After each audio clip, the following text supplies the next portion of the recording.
na. Yun na yung parang ending mo ng ano, ng training. Tapos, fully absorbed ka na fire officer. Ganun. Like automatic, may trabaho naman kayo pagtapos. Opo. Pero during ano, ang kagandahan naman dun kasi, pag na-hire ka na talaga, halimbawa nag-under oath taking ka, then yung sa reception rights, pag na hindi ka sumuko doon, kasi doon sa reception rights pa lang, di ba, halimbawa gumastos ka na at nagpakahirap ka na sa ano, tapos doon pa lang sa, parang mabibigla ka talaga doon sa reception rights na yon. Yung, first time mo tumanggap ng mura, kasi sabi mo natin na binibaby ka doon sa ano Bahay. sa bahay niyo, tapos murahin ka ng ang tanga-tanga mo, kaya mo ba ganyan. Pa- may mga classmate ako din na may mga kabatch ako na nag-quit. Umiiyak, sir. Pero hindi pa siya ano yun, hindi pa talaga totally training yun. Reception rights pa lang po. Kaya doon pa lang, huwag niyo sasayangin yung ano, opportunity na bawal akong sumuko. Tapos, share ko lang, nung during reception rights namin, may ano kami, may stage by stage kasi yun. Regarding dun sa ano, alimbawa, exercise kang 20 minutes na walang, sa isang stage, parang almost 20 minutes kang exercise na walang ano po yun, Pwede po, ilang break. walang break. Tapos, after mo doon is sasalang ka na naman sa another exercise na walang break ulit. Then, that time, nahingi ako ng ano na, ng, ng tubig. Sir, tubig. Sabi ko, mamamatay ako. Tapos, alam mo yung binigay sa akin, instead na tubig, sili. Tapos, produce seed. Sabi niya. Pero, yung pagkasabi na, sinisigawan pa ako. Ngayon yan, dapat, nguya nga. Tapos, nung ano, um, buti nga, nung next, sa ano kasi kami nag-training, sa Tao, sa Tarlac University.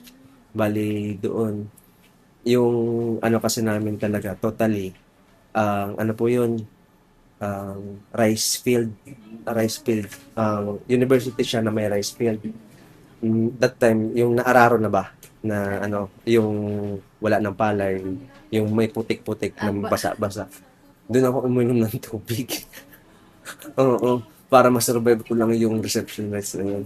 Tapos, nung ano, sabi ko na survive ko yun, yung parang, syempre, mabibili pa sa sarili mo kasi, doon pa lang nakaisip na ako na ano, sabi ko, mate, pwede po ako makauna dyan, kasi, ang bala ko lang talaga, nakakita akong tubig. Aanin ko na lang talaga, pero hindi naman ako namatay. Okay lang naman. hindi na kayo nagtaas, sir. Okay. Hindi lang po papatay dyan. Same naman po sa content. Titanggal lang yung state. Sige po. Okay na po yan. Pero Not, sa one month lang yung binigay mo. Kasi yung sa kanya 60 days. Apo, sige po. 30 days. At least meron ka doon. Sige po, bali by Monday. Thank you po. Thank you po.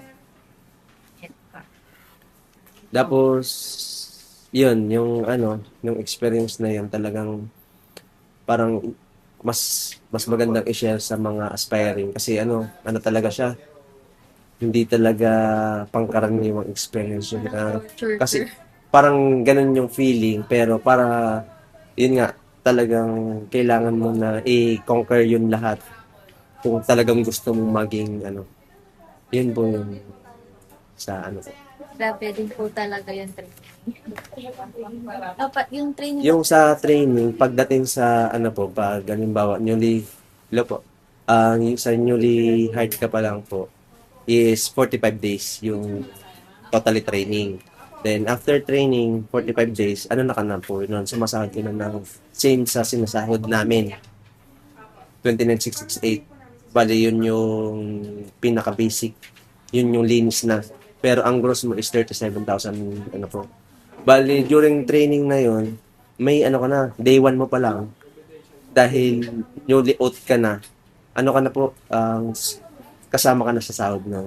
Tapos after training mo, meron ka na talagang ano, meron ka na talagang sahod na ibibigay sa iyo. Nasa ATM mo na 'yon. Yun yung kagandahan naman. Nasa training ka pa, dahil observed ka na po na as fire officer, dahil nag-oath ka na as fire officer na, may plantilla ka na nun, yung tinatawag na Parang yun na yung slot mo doon sa pagka-BFA mo, plantil niya. Tapos yun, sumasahod ka na ng tulad sa amin.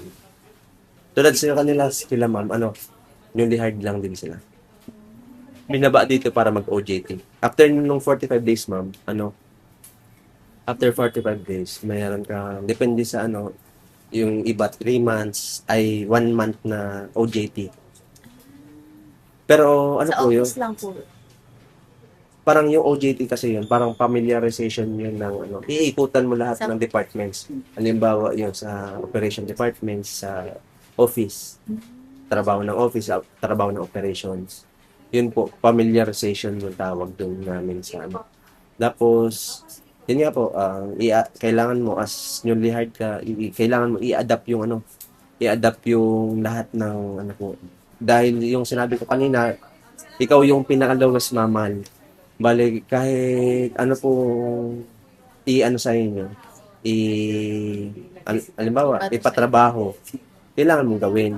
Pero, syempre, kung hindi mo naman alam, huwag kang magbibida-bida na, sige, kaya ko, gagawin ko. Kasi, ang kasi nan, dito, meron tayong mga policies tsaka standards na sinusunod. Hindi dapat yun mabiolate. Yun po yung natin. Then, pero dun sa training na 45 days pala, after mong 1 year, meron mag-undergo pa ulit ng another training, which is the basic training.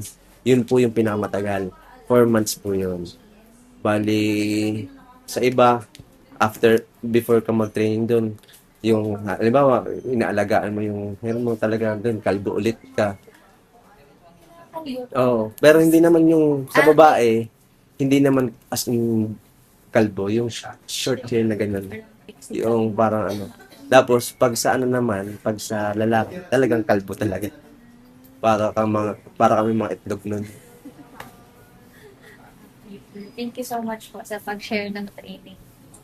So, yung mga next na questions, sir, pwede niyo pong i-relate sa kung ano kayo before nozzle mag-case or sa okay po. So, pwede po kayong mag-describe kung ano po yung typical na work day nyo dito sa office. Ang typical na yung tinatrabaho ko lagi. Yung pag walang emergency. Pag walang emergency, ayun na nga, varsity inspector ako, tapos building plan evaluator. Yung sa building plan evaluator naman po, before construction, dun kami papasok. Parang before construction, kailangan namin makita yung plan kung pasok ba siya sa fire safety, meron ba siyang secondary exit, at inaano po namin yung, kinoconsider din po natin yung kung ano yung kailangan ng isang building. Kung ano po. Yung ano kayo, sir, nangungulik ng blueprint? Opo, bali, kung makikita niyo yan. Po. Yan po. Before kasi, prerequisite din po kami ng Office of the Building Official. Before nila ma-aprobahan sa building permit, kailangan muna nilang magkakuha muna ng certificate sa amin, which is tinatawag to ng Fire Safety Evaluation Clearance. Bali, ang pagpasa ng client sa amin ng fire safety ay ng plano, yung plano na yun, ina-assess namin. Ang consideration namin sa pag-assess is, una, kung ano yung hazard na meron sa building. Tapos, pangalawa, yun yung type of occupancy na tinatawag natin. Doon kasi natin mababase kung ano yung fire protection na kailangan ng isang building. Tapos, pangatlo, dahil nakita mo na-assess mo na kung ano po yung type of occupancy siya, kung residential ba siya, paupahan, hotel, ginagamit sa assembly, or mercantile. Yung sa mercantile po, yun yung mga tulad ng sari-sari store, mga variety stores, mga beauty products retailer, yun yung under mercantile. Then, nakadepende tayo sa hazard. Yung sa namin, kung halimbawa high-rise, sabihin na natin na-evaluate mo yung high-rise, 5 palapag po yun. Kung makikita nyo ito, regarding dito sa ito po yung shortcut ng fire code natin pagdating sa inspection. For example na lang, Ito na lang, dito na lang, para at least medyo makita nyo. Kung itong nasa taas na to, ito yung type of occupancy sa unahan, then ito po yung mga fire protection system na kailangan natin. Ito, automatic fire suppression system, standpipe, fire detection alarm system. Kung alam niyo po yung yung smoke detectors na may pinaka-panel, yun po yun. Then, portable fire extinguisher. Halimbawa, sabihin na natin, for example, ito pong building na to. Sabihin na hindi kasama yung sa taas. Itong one-story building na po.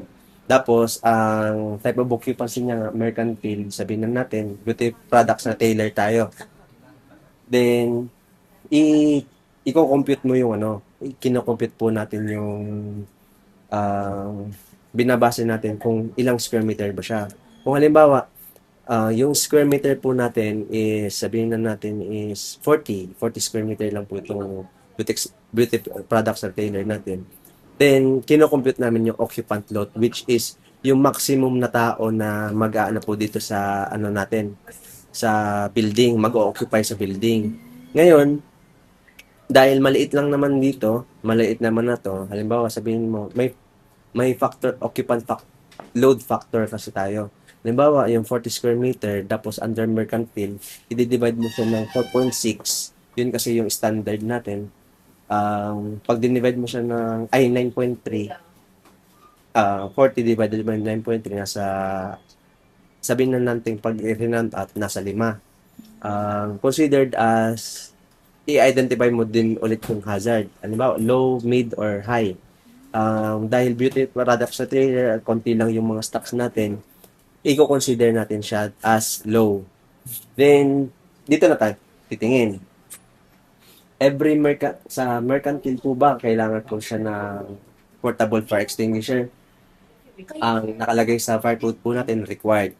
Kaya kahit sa store, maliliit na businesses po natin is required po tayo ng fire extinguisher. Tapos, pangalawa, sa system naman, may, naman po ito, may mga classification tayong tinatawag, which is, may mga consideration tayo, yung class A and class B.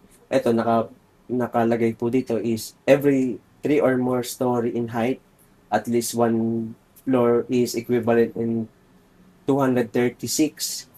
Kailangan na siya ng automatic fire suppression system. Pero po, ito nga, ang na to is hindi na tayo kailangan kasi maliit lang. Fire extinguisher, battery operated na smoke detector, then minsan may fire alarm tayo para at least aware yung for emergency. Tapos yung sa high rise, asahan po natin lalo na sa SM, kung makikita niyo po yung mga may sprinkler system, meron po tayong fire detection alarm system. Kumpleto po sila kasi nag-aano po sila ng occupant na sobrang dami. Opo. Bali, sa ako po yung inspector din ng SM Central regarding po dyan. Kasama ka naman, sir. Opo. Body-body naman po. Body-body naman po. Tapos, kung tutusin naman, sa inspection naman kasi, per area kami. Parang isa kada area talaga kami. Kaya kung tutuusin nyo, kung di ba yung nagsasabi din po yung natin na matagal yung inspection kasi iisa lang o dalawa lang po nag-i-inspect. Then pag nagsabay-sabay po sila, minsan yung reklamo sa amin, yun yung nagiging reklamo sa amin na ba't ang tagal nyo naman nagbayad na kami ganito ganyan. Hindi lang talaga namin pwedeng ipaliwanag sa kanila na ma'am, konti lang bukas talaga kami. Ganito yung kung makikita nyo, ang personal lang namin dyan na nakalagay, dati 60 plus daw sila. Oo, kasi every truck, may count kasi yan.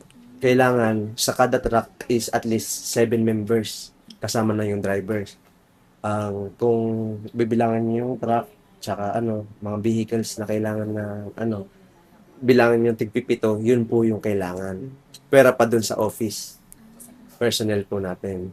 So parang sir, kulang kayo sa... Opo, kulang na kulang po. Kasi tulad yan, yung business establishment po dito, for your information po, nasa 8,000.